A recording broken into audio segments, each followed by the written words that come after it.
Tinatanggap na ngayon ni Chang Xiao ang pabuya mula sa City Lord kung saan lubos-lubas siya ang nagpapasalamat para sa gantimpalang ito. Naiisip ngayon ni Chang Xiao na siya ay napakayaman na dahil taglay na niya ang yaman mula sa Black Wind Sect at ang pabuya mula sa City Lord.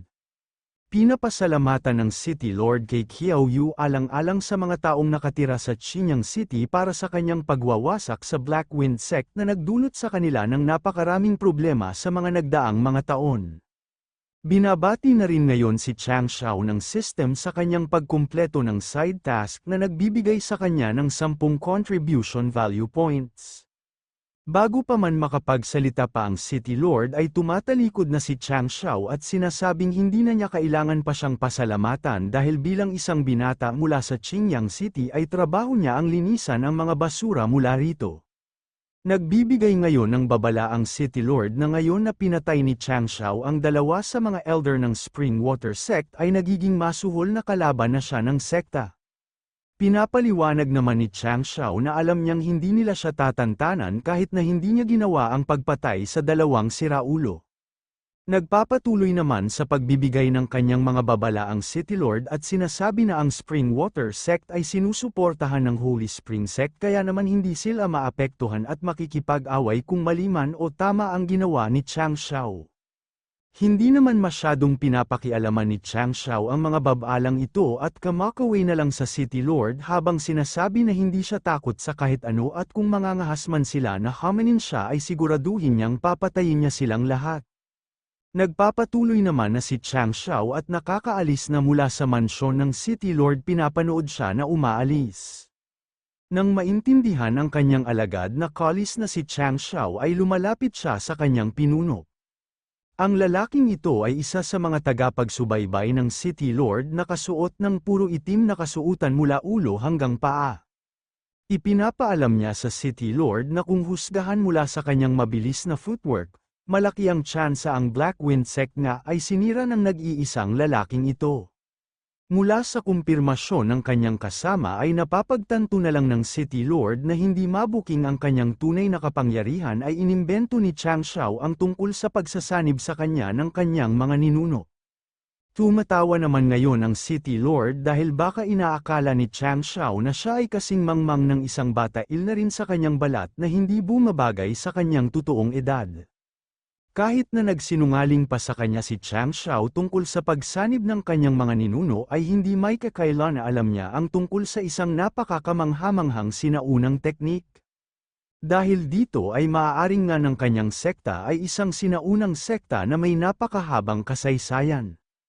Kung totoo man ito o hindi ay nakakasiguro naman ang City Lord na isang napakadeterminadong tao ni Chang Xiao kaya naman mas mainam na kaibiganin na lang siya kaysa sa magkaroon ng kahit anumang sakit ng loob laban sa kanya. Naglalakbay ngayon si Chang Xiao sa mga kalye ng syudad kung saan binibilang niya ang lahat ng mga nakuha niyang pera. Masayang-masaya siya habang naglalakad dahil ngayon ay nakakuha siya ng 50,000 na tael. Para magsaya at ipagdiwang ang kanyang pagkuha ng pera ay nagdesisyon siya na pumunta sa Star Moon Restaurant para kumain at uminom hanggang sa magsawa siya. Habang nag-iinat ay maririnig ang pagyapak ng isang tumatakbo sa kanyang likuran at hindi na nga namalayan ay ibinangga ng maliit na babaeng ito si Chang Xiao. Solido ang pagkakabunggo ng babae sa likuran ni Chang Xiao na napapasigaw sa sakit nagtataka kung sino yun na bumangga sa kanya. Tumatalikod siya ngayon at inis na inis habang sumisigaw na tinatanong kung sino ang gumawa noon dahil napakasakit ng likod niya. Lumilingon si Chang Xiao at nakikita niya ang batang babaeng ito na nakasuot ng pula na hinahawakan ang ulo nito na nasasaktan mula sa pagkabangga kay Chang Xiao. Pagkatapos na mahimasmasan ay tumitingin sa itaas ang bata at tinatanong si Chang Xiao kung siya ba si Jun Chang Xiao. Bago pa man ito masagot ni Chang Xiao ay may mga lalaki tumatakbo at sinusundan ang maliit na babae na sinisigawan siya na tumigil at huwag nang gumalaw mula sa kanyang pagkakaupo. Nang marinig ang boses ng mga lalaki ay sinimulang kabahan at pagpawisan ang batang babae. Pinapagalitan ng mga lalaking naroroon ang babae dahil kumain na nga siya nang hindi nagbabayad ay ininsulto niya pa ang luto ng chef. Lumalapit ang lalaki para sana bigyan ng parusa ang batang babae pero pinigilan siya sa tamang oras ni Chang Xiao na inilalabas ang malaking espada. Napapatigil sa paggalaw nito ang lalaki na nanginginig at pinagpapawisan na rin dahil sa takot na baka mahiwa ng espadang ito. Inilalapit pa ni Chang Xiao ang malaking espada habang tinatanong kung bakit inaapi ng napakaraming malalaking lalaki ang isang maliit na babae. Hindi ito katanggap-tanggap sa kanya at hindi isang magandang tanawin na nakikita. Napapatigil naman sa paggalit ang lalaki at sinasabing syempre hindi nila inaapi ang babae. Ibinabaling nito ang kasalanan ito sa kanyang mga kasama na sumusobra na raw sa kanilang ginagawa. Si Chang Xiao naman nanunood ay namamangha sa mabilis na pagbabago ng pakikitungo nito sa kanya. Nagbibilang na ngayon si Chang Xiao at binibigyan ng mga lalaki ng 3 minuto para umalis doon sa pinakamabilis na kaya nila. Bago pa man bigyan ng taning ang mga buhay ng mga lalaki ay kumari pa na sila ng takbo lubos namang ikinamamangha ng babae at ni Chang Xiao. Yumuyuko ngayon ang maliit na babae at nagpapakita ng kanyang respeto para pasalamatan si Chang Xiao sa kanyang tulong na ginawa. Hindi naman masyadong iniisip ni Chang Xiao ang ginawang pagtulong at ipinapaalam na lang sa babae na babalik na siya sa kanyang sekta kaya mas mainam na rin na umuwi na rin siya. Lumalapit ngayon ang maliit na babae at niyayakap si Chang Xiao habang tinatanong siya kung maaari ba siyang sumali sa Iron Bone Sect. Nagpapakilala ang babae ng may napakaliwanag na itsura bilang si Liu Wanxi. Sinasabi rin nito na maaari niyang tawagin siya bilang Dudo. Patuloy pa sa pagkumbinsi si Dudo kay Chang Xiao na isa raw siyang mabait at masunuring bata kaya naman dapat niya siyang hayaan na sumali sa kanyang sekta. Pinapalayo naman ni Chang Xiao ang maliit na bata at humihingi ng tawad sa kanya dahil ang kanyang sekta ngayon ay hindi nag-aampon ng mga disipulo sa oras ng ito. Sa mga sinabing ito ni Chang Xiao ay nagsisimulang umiyak na parang isang tunay na bata si Dudo sa gitna ng kalsada. Si Chang Xiao naman ay walang magawa para pigilan ang pag-iyak ni Dudo dahil nauulanan pa siya sa dami. Sa pag-iyak ni Dudo ay natatawag ang pansin ng mga naruroon kung saan kaagad nilang nakikilala si Chang Xiao. Sinisita nila siya dahil pinaiyak niya raw ang batang babae at anong klase ng halimaw siya para gawin ito. Matapos na makuha ang pansin ng napakaraming tao na naruroon ay pumapayag na siya dalhin pabalik si Dudo sa kanyang sekta lamang patahanan nito sa kanyang kagapansin na pag-iyak. Matapos naman ng marinig ang sinabi ni Ten ay agad-agad na tumigil sa pag-iyak si Dudo at bumalik na sa pagiging isang masayahing bata. Ang mabilis na pagpapakit ng batang ito ay lubos na ikinamamangha at ipinagtataka no Chang Xiao. Habang naglalakad sila paalis ay tinatanong ni Dudo si Chang Xiao maaari ba silang kumain mula sa Star Moon Restaurant dahil nagugutom na raw siya. Nagbabanggit ang napakaraming mga putahe si Dudo na hindi ka panipaniwala para kay Chang Xiao dahil mukhang mapapagastos na naman siya dito. Sinisigawan niya si Dudo at tinatanong kung siya ba ang culinary expert ng Starland at bakit napakarami niyang alam ng mga putahe at bakit niya gustong kainin ang lahat ng mga ito. Nang marinig na tinatanggihan siya ni Chang Xiao ay naghahanda ng muli si Dudo para umiyak at kunin ang pansin ng mga naruroon. Sa ginagawang ito ni Dudo ay nakukumbinsi na kaagad si Chang Xiao kaya naman nagtutungo na sila sa Star Moon Restaurant. Sa loob ay nagpapakuha sila ng napakaraming pagkain na lubos namang ikinatutuwa ni Chang Xiao. Masaya-masaya siya habang nilalamon at sisihan sa kanyang kinakain. Habang nagagalak na nilalantakan niya ang mga putaheng nasa harapan niya ay nagkokomento si Dudo na ang mga putaheng ibinibigay sa kanila ay may kulang. Ang iba sa mga pagkaing ibinigay sa kanila ay kulang sa luto, kulang sa asin o kaya naman ay kulang sa pagkasariwa. Nang naririnig ang mga komentong ito ni Dudo ay naaga ang pansin niya pero nang tingnan niya ay inubos niya ang lahat ng mga putaheng pinakuha niya. Tinatanong pa ni Chang Xiao kung bakit pa nagrereklamo ang batang ito pagkatapos niyang ubusin ang lahat ng mga pagkaing nasa harapan nila. Ipinapaliwanag lang naman ni Dudo na ang mga taong sobrang gutom ay hindi na pinapakialaman ang tungkol sa kalidad ng pagkain. Kahit na ganito apman ang sitwasyon ay namamangha si Chang Xiaog at ayon sa mga sinasabi sa kanya ni Dudo ay mukhang may alam siya tungkol sa pagluluto. Ipinapaalam naman sa kanya ni Dudo na sa mundong ito ay wala ang kahit na sino man na mas magaling sa kanya pagdating sa pagluluto.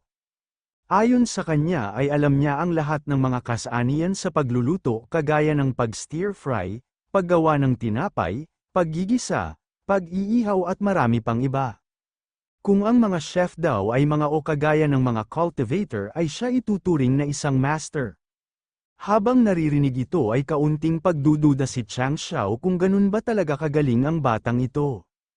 Sinasabi naman sa kanya ni Dudo na kung hindi niya gustong paniwalaan ang kanyang mga sinasabi ay maaari niyang ipakita ito pagkabalik nila sa Iron Bone Sect. Kapag nakarating na raw sila roon ay ipapakita niya sa kanya kung ano ang tunay na pagkain. Ngunit bago sila bumalik ay nagtungo sila sa palengke kung saan bumibili si Dudo at Chang Xiao ng mga sangkap at kagamitan sa kusina. Sa mga nangyari ay hindi inakala ni Chang Xiao na mapapagastos siya ng batang ito at siya pa talaga ang nautusang humawak.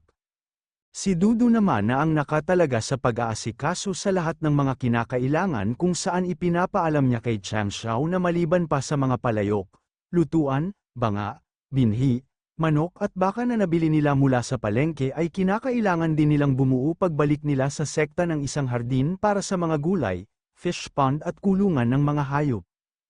Habang dinudumihan ng mga manok ay sinasabi lang naman ni Chang Xiao na hindi na dapat mag-alala ni Dudo sa mga bagay na ito dahil kukunin niya ang lahat ng mga ito para sa kanya pagbalik nila. Nakakarating na nga sa ibaba ng bundok na kinaroroonan ng kanilang sekta si Chang Xiao. Mula sa ibaba ay may hinihingal na tao na buhat-buhat ang napakaraming bagahe. Si Chang Xiao na dala-dala ang buong mundo sa kanyang mga balikat ay inuunti-unting nilalakad papunta sa tarangkahan ng kanilang sekta. Si Dudo naman ay patuloy sa pagtulak at pagpapagaan ng loob ni Chang Xiao.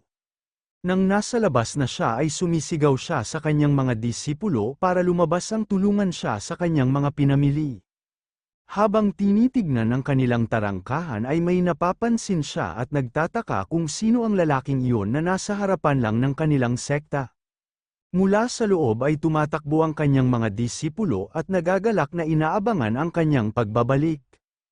Ipinapasa na ngayon ni Chang Xiao ang kanyang mga pinamili sa kanyang mga disipulo na hindi nakakayanan kahit na marami silang tumatanggap nito.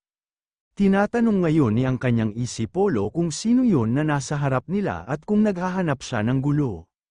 Bago pa man maipaliwanag ng disipulo kung sino yun ay nahuhulog na ang mga kapwa niya na hindi nakakayanan ang bigat ng mga pinamili. Ipinapaliwanag naman ang disipulo na ang pangalan ng lalaking iyon ay si Mayuning na isang nag-iikot na swordsman. Nalalaman natin na naririto ang taong ito para haminin si Chang Xiao sa isang duelo. Dagdag pa na ipinapaliwanag na nakatayo lang doon ang lalaking iyon na may salakot at kapaloob ng 8 oras. Nang marinig ito ay pinupuri ni Chang Xiao ang pagkakaroon ng lalaking ito ng isang matibay na paninindigan para hintayin siyang bumalik sa kanilang sekta. Nilalapitan niya ngayon ang lalaki pero wala itong imik at hindi sumasagot. Nang makalapit na siya at nasa likuran na ng lalaki sa Chang Xiao ay naririnig niya na humihilik ang lalaking ito habang nakatayo pa rin. Nadidismaya naman dito si Chang Xiao at mukhang ang lalaking ito ay natutulog habang nakatayo. Nilampasan naman na nina Chang Xiao at ng kanyang mga disipulo ang lalaking ito at dumiretso na lang sa kusina kung saan dinadala nila ang mga sangkap at gagamitan na binili nila. Magluluto na si Dudo ng kanyang mga putahe para sa mga miyembro ng sekta. Si Li Qingyang na dating tagapagluto ay nagkokomento na napakabata pa ni Dudo kaya naman napapaisip siya kung kaya ba talaga niyang magluto. Ipinagmamalaki ni Li Qingyang na walang makakatalo sa kanyang Royal Cosmic Noodles na niluluto niya. Naiinis naman dito ng kaunti si Chang Xiao at sinasabi na tanging noodles lang naman ang kaya niyang gawin pero napakayabang na niya tungkol dito. Sinasabihan naman ni Chang Xiao na ibaling na lang ni Li Qingyang ang kanyang tingin sa kung papaano gamitin ni Dadwang mga kagamitan sa kusina lalo na ang kutsilyo. Mabilis na nahihiwa ni Dudo ang carrot nang nilagay niya sa hiwaan ng mananipis na piraso.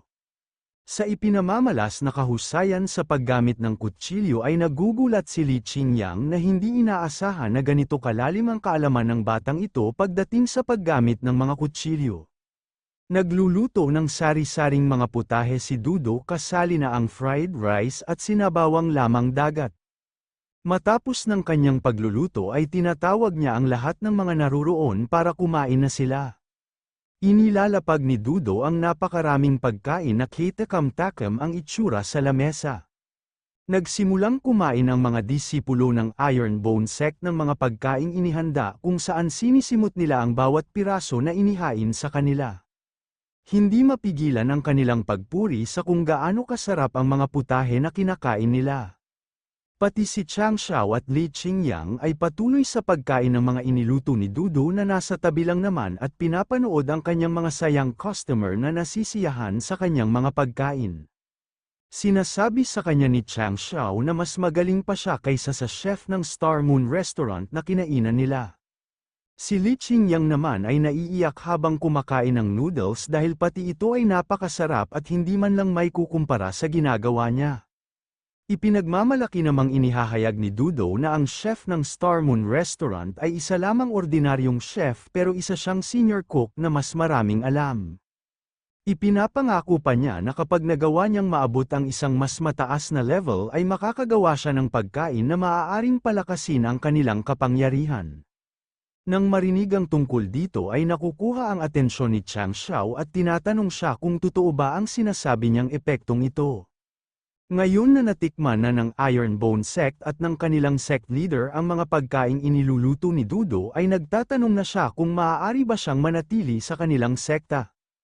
Agad namang pumapayag dito si Chang Xiao dahil kung hindi ay mamamatay silang lahat sa gutom ngayon na natikman na nila kung gaano kasarap ang tunay na pagkain. Pagkatapos ng kumain ng lahat ay nasa bubong si Chen Chen na ibibilad sa ilalim ng sinag ng buwan. Ang kalangitan ay napupuno ng mga bituin habang siya ay naroroon lamang na nakaupo at malalim ang iniisip. Pinagmamasdan niya kung gaano kaganda ang kabilugan ng buwan. Sa kanyang mag-isang pagninilay-nilay ay dumarating si Chang Xiao na sinisita siya dahil masyado ng gabi at papaano niya magagawa ng maayos ang mga trabaho na ipapagawa niya bukas kung hindi siya matutulog. Umuupo sa tabi ni Chen Chen si Chang Xiao kung saan tinatanong niyo siya kung may problema ba siya at kung ano ba ang bumabagabag sa kanyang isip. Binibigyan siya ng permiso na maaari niyang sabihin sa kanya ang mga iniisip niyang ito at baka makatulong ito na mapagan ang kanyang loob. Sinasabi lang naman sa kanya ni Chen Chen na siyang kahit anumang malalim na iniisip at naririto lang sa labas para pagmasdan ang kagandahan ng buwan. Hindi naman na ito pinapakialaman ni Chang Xiao at nanahimik na lang. Sa nakabibinging katahimikan nilang ito ay nagkakaroon ng kaunting hiyaan sa pagitan nila at hindi na gustong magsalita pa.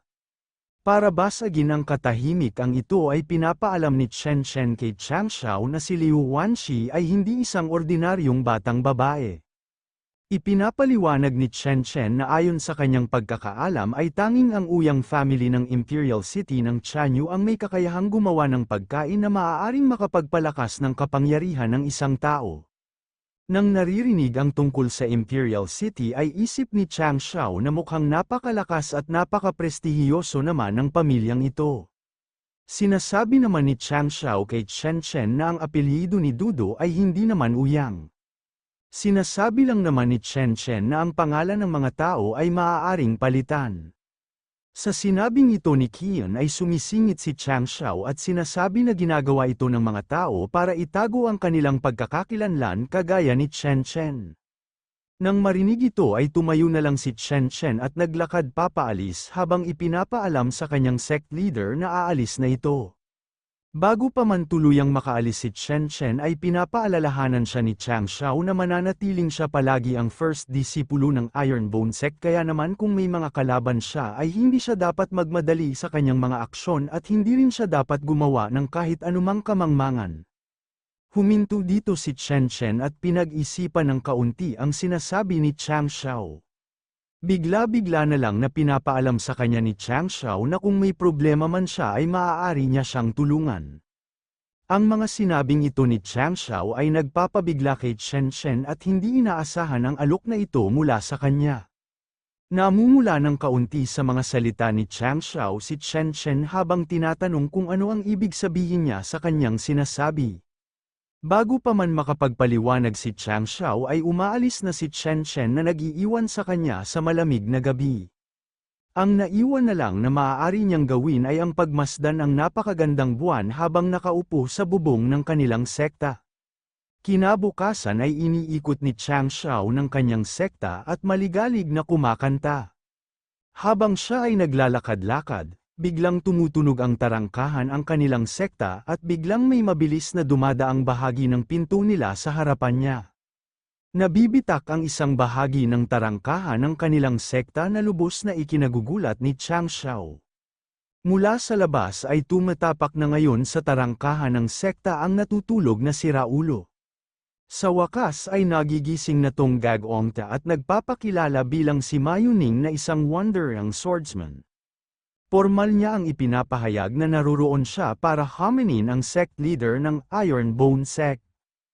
Naiinis naman sa pagpapakita ng lalaking ito si Chang Xiao at tinatanong kung bakit ngayon lang siya nagising at bakit niya sinisipa ang kanyang tarangkahan. Nagugulo naman ang lalaking ito at sinasabi lang na medyo masungit siya kapag umaga. Nang marinig ang paliwanag na ito ay inilalabas ni Chang Xiao ang kanyang espada habang sinasabi rin sa kanya na mukhang pareho sila ng pinagdadaanan ngayon. Siya rin ay medyo masungit sa umaga at gustong mambugbog ng si Raulo ngayon. Habang nagpapalabas ng nakakatakot na aura ay lumalapit siya ngayon kay Yuning. Ibinababa na ngayon ni Yuning sa lakot habang natutuwa dahil ang ipinapakita ngayon ni Chang Xiao ay ang saktong hinahanap niya. Siya na raw ang perpektong lalaki na matagal na nitong hinahanap. Nandidiri naman sa mga sinasabi ni Yuning si Chang Xiao at sinasabihan siya na tigilan niya ang kanyang pagsasalita at lumaban na lang. Isinusulong ni Chang Xiao ang kanyang espada diretso kay Yuning na pareho rin namang inilalabas ang kanyang espada. Nagseseryoso na siya at pinagsasalubong na nila ang kanilang mga sword technique na kinokan sila ang bawat isa. Matapos ang pagsasalubong ng kanilang mga espada ay napapagtanto ni Yuning na hindi isang martial arts apprentice si Chang Xiao. Sinasabi nito na hinamon na niya ang humigit sa 30 sect leader at sa lahat ng mga nakalaban niya ay si Chang Xiao na ang pinakamahina. Nananahimik lang naman si Chang Xiao sa mga sinasabi nito at bigla itong ngumiti habang ipinapaalam na kahit na ganito man ay taglay niya ang 9 styles of wielding sword sa kanya. Ginagamit na nga ngayon ni Chang Xiao ang kanyang sword technique na ninakaw mula sa tatay ni Li Qingyang. Nagpapakawala siya ng napakaraming sword strike na pilit hinaharangan ni Yuning. Wala na siyang nagawa sa mga ito at hindi na makasabay sa mga paparating na hampas ng espada. Naiinis na lang ito at hindi maintindihan kung ano ang nangyayari. Habang umaabot sa pinakasukdulan ng teknik ay nahahati ang espada at kapa ni Yuning mula sa lakas ng teknik. Hindi niya man lang niya namalayan na nangyari ito at nagugulat. Sa paghiwa ni Chang Xiao sa kanyang espada ay tinatapos na niya ito ang ipinapaalam sa kanyang kalaban na para sa kanya ay walang kwenta ang mga cultivation stage dahil hindi naman ito palaging batayan ng tunay na lakas ng isang martial artist. Napakababa ng tingin ni Chang Xiao kay Yuning at binabalaan niya ito na maaari niya lamang siyang hamanin muli kapag nagawa na niyang maintindihan ang ibig sabihin ng kanyang mga sinabi. Napapaluhod na lang sa sahig si Yuning habang si Chang Xiao naman ay tumatalikod na pero bago pa man siya makaalis ay tinatawag ni Yuning ang kanyang pangalan. Lumingon naman si Chang Xiao pero imbis na sagutin ito ay naiinis na lamang siya sa kanyang pagmumukha at inuutusan siya na dapat niyang ayusin muna ang pinto nila dahil kung hindi ay palalayasin niya siya mula sa kanyang sekta. Bumabalik naman na ngayon si Chang Xiao sa loob ng kanyang silid umuupo sa kanyang upuan habang iniisip na hindi siya makapaniwala na kinakailangan niyang labanan ang isang siraulo sa umagang-umaga. Habang siya ay naiinis, lumalabas ang system na ipinapaalam sa kanya na mayroong 86 na contribution value point si Chang Xiao sa kasalukuyan. Pinapayuhan siya ng system na baka gamaan ang kanyang pakiramdam pagkatapos niyang bumili sa store. Napapangiti naman si Chang Xiao sa ideyang ito at nagdesisyon na mamimili muna sa araw na ito. Tinignan niya ang lahat ng mga maaari niyang bilhin at pagkaraan ng ilang sandali ng kanyang pamimili ay nakakuha na siya ng 2 item. Ang mga item na ito ay mga talisman na maaari niyang gamitin para iligtas ang kanyang buhay sa oras ng panganib. Ang kanyang mga pinili ay isang primary force increasing spell na pinapataas ang kapangyarihan ng gumagamit ng 5 beses sa loob ng 60 minuto. Ang tangi lamang kinakailangan para magamit ito ay kailangang malakas ang pisikal na pangangatawan ng gumagamit dahil kung hindi ay mapipinsala ang laman at buto ng gumagamit. Nagkakahalaga ang spell na ito ng 20 contribution value points. Lubos na namamangha si Chang Xiao sa item na ito dahil ngayon ay kaya na niyang magpakawala ng isang suntok na tumitimbang ng 1,000 kilo. Kapag ginamit niya ang primary force increasing spell ay tataas ito ng 5,000 kilo na suntok. Napakaganda man nito ay hindi pa rin ito matatalo ang kanyang pangalawang bagay na nabili. Inilalabas ngayon ni Chang Xiao ang kanyang baril na balot ng ginto. Pati ako ay hindi makapaniwala kung saan nanggaling ito. Itinutok ngayon ni Chang Xiao ang baril na ito, tiniisip na ang mga panahon ngayon ay nagbabago na at sa tulong ng item na ito ay lalakas pa siya. Ang item na ito ay isang modified Desert Eagle na ginawa sa mundo ng martial arts. Gumagamit ang baril na ito ng mga crystal core para gawing enerhiya na nagiging mga bala nito. Permanente ang epekto rito kaso nga lang ay may taglay pa rin itong recoil na natural sa mga baril kahit na modify na ito. Hindi rin ito nababagay para sa mga atakeng malayuan. Ang baril na ito ay nagkakahalaga ng 10 contribution value points. Nilalaro-laro na ngayon ni Chang Xiao ang bagong laruan niya at tinatanggal ang lalagyan ng bala nito. Sinisilip niya ang lagayan at nakikita na mukhang hindi ito gumagamit ng ordinaryong bala kung saan pinapagana ito ng mga crystal core. Ang mga crystal core na ito ay ang energy core ng mga mababangis na mga hayop.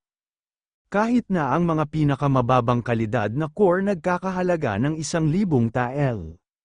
Sa pag-iisip ni Ten tungkol sa mga core ay may naaalala siya nakita sa listahan ng mga gawain ng sekta. Ito ay ang pagtulong sa mga mamamayan ng Qingyang Village na patayin ang Flame Wolf sa Zaipo Valley. Habang tinitignan ng gawaing ito ay nagpapasalamat na lang si Chang Xiao dahil napakasipag ng kanyang mga disipulo na kumpletuhin ang mga simpleng trabaho at ngayon ay umaabot na ang contribution value points ng sekta ng 70. Sa tulong ng mga contribution value points na ito ay maaari na niyang bilhan sila ng mga kagamitan para tulungan sila sa pakikipaglaban. Nguminiti na lang si Chang Xiao at tinatanong ang system kung bakit ang mga disipulo lamang ang maaaring makagamit ng contribution value points na ito. Tinatanong niya kung bakit hindi siya maaaring makinabang mula rito. Prank ka namang sinasagot ng sistema at sinasabi na ang mga contribution value points ng mga ito ay inipon mismo ng mga disipulo na nagpakain ng mga baboy at naglilinis ng mga dumi. Sinusuntok pa si Chang Xiao ng mga salita mula sa system na sinasabihan siya na napakawalang hiya naman niya kung sasabihin niya lang na makikinabang siya rito at ang mga trabaho lang ng kanyang mga disipulo ay ang maglinis at gumawa ng mga simpleng trabaho. Sa mga sinabing ito ng sistema ay nakukonsensya si Chang Xiao at nagdesisyon na bibilhin ang mga pinakamagagandang equipment para sa kanila.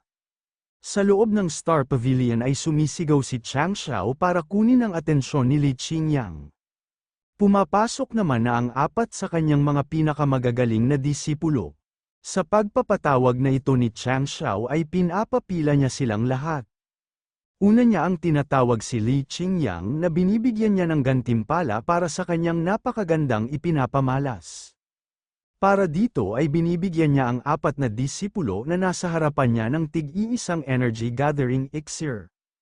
Ipinapaliwanag ni Chang Xiao na pagkatapos nilang inumin ito ay mapapabilis ng 2 beses ang kanilang bilis ng pagkuha ng spiritual energy. Ang epekto ng gamot na ito ay tatagal ng 12 oras. Habang nakikita at naririnig ang paliwanag yung tungkol sa gamot na ito ay napapaisip na lang si Li Qingyang kung papaano nila kuha ang ganitong klaseng elixir dahil tanging mga sekta na nasa level 5 pataas ang may kakayahang makakuha ng ganitong klase ng gamot. Ipinagpatuloy pa ni Chang Xiao at inuutusan si Li Qingyang na ipakalat ang mga gamot na sasabihin ni Chang Xiao sa mga disipulo na nakakumpleto ng mga trabahong ibinigay sa kanila.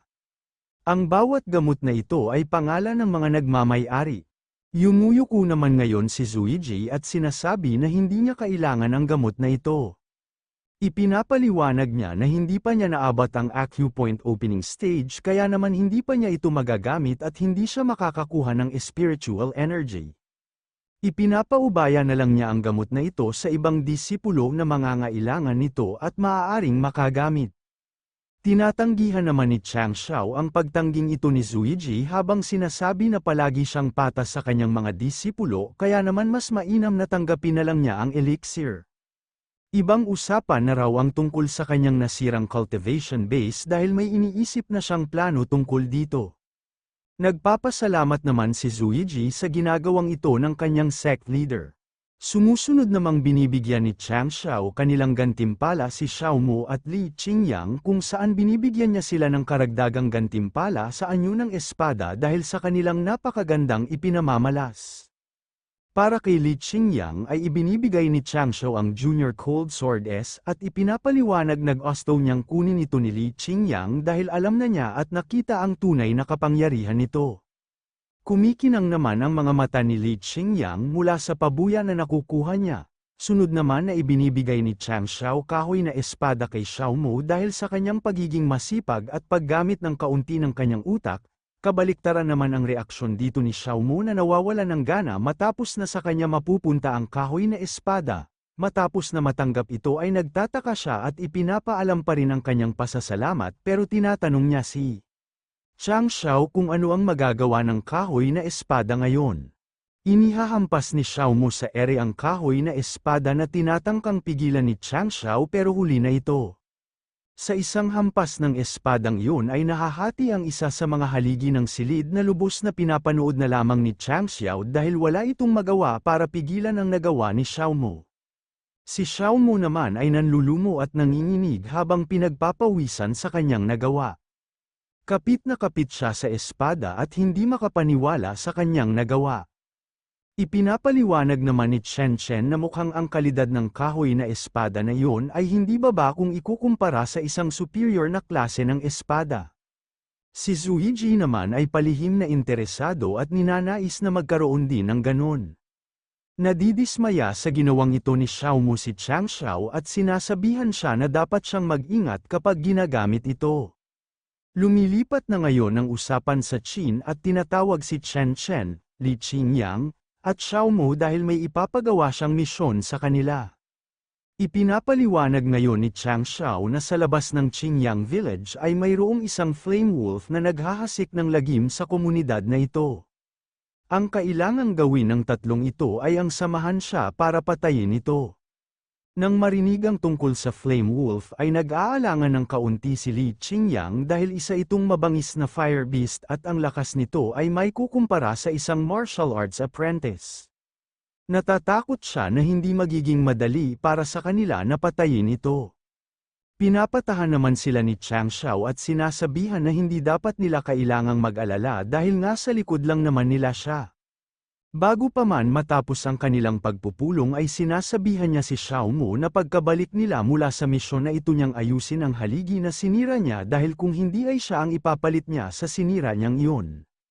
Sa loob ng Wolf Valley natutulog ang Fly Mule sa gilid ng isang bangin. Maingat naman sa kanilang paglalakad at pilit na binabawasan ang kanilang ingay mga disipulo ni Chang Xiao.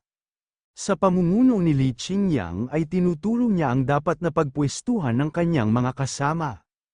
Pinapalibutan na nilang tatlo ang Flame Wolf kung saan inihahanda na nila ang kanilang mga espada. Si Xiao Mu sa kaliwa, si Li Qingyang sa gitna at si Chen Chen naman sa kanang bahagi. Tahimik silang pumupwesto hanggang sa biglang sumigaw si Chang Xiao na senyales para gumalaw na sila. Patuloy pa sa kanyang pagsigaw si Chang Xiao na sinasabihan sila na makakaya nilang gawin ang misyong ito. Hindi ito pinaplano ng tatlo at si Xiao Mu ay papahinto sa kanyang paggalaw dahil sa takot. Si Li Qingyang naman ay nagugulat sa kanyang nakikita dahil bigla na lang nagigising ang Flame Wolf mula sa pagkakaidlip nito. Bumabangon na ngayon ang Flame Wolf at nagpapakawala ng ungol nito. Sa pagbangon ng Flame Wolf ay mabilis na umaakyat sa puno si Chang Xiao. Sinisigawan siya ngayon ni Xiao Mu at sinisingil siya dahil sinabi niya na atili siya sa kanilang likuran. Kahit na sinabi niya ito ay bakit siya nasa itaas ngayon at pinapanood lang sila. Ang mas malaking tanong pa ni Xiao Mu ay bakit niya ginigising ang Flame Wolf na ito. Ipinapaliwanag lang naman ni Chang Xiao na napansin na ng Flame Wolf ang kanilang presensya na at bumangon na kanina pa kaya naman ang sigaw niyang iyon ay isa lamang babala para sa kanila. Huwag kalimutan mag-like and subscribe upang maabangan pa ang mga susunod na recap.